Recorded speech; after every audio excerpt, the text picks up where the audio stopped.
আসসালামু আলাইকুম গাইস, আমি এখন মাছটা মাখাইতেছি। প্রথমে দিয়েছি লবণ, হলুদ, মরিচ। এখন ভালোভাবে মাখিয়ে নিতেছি। ভালোভাবে মাখাইয়ে এখন গ্যাসের চুলায় তাওয়াটা বসাইছি, তেল দিছি, তারপরে মাছ দিয়ে দিছি। এখন তেলটা গরম হওয়ার পরে উল্টো পাশে আবার পেঁয়াজ রসুন বুনতেছি মাছটা বসানোর জন্য। মাছটা আমার ভাজা হয়ে গেছে।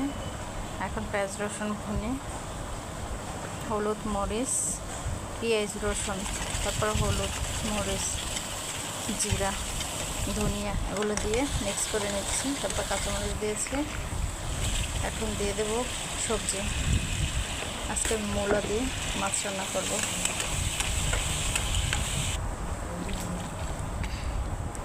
তারপরে একটু মূলাটা যখন একটু মাখামাখি হয়ে গেলো, একটু জল দিলাম। এখন মাছ দিয়ে দেবো।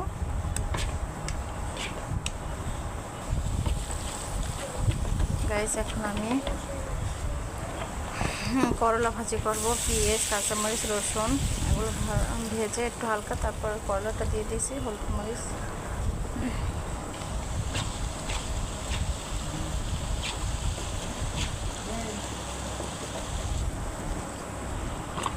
ভালোভাবে নেড়ে দিলাম। করলাটা হয়ে গেছে। ভাত বসাইছি উল্টো পাশে।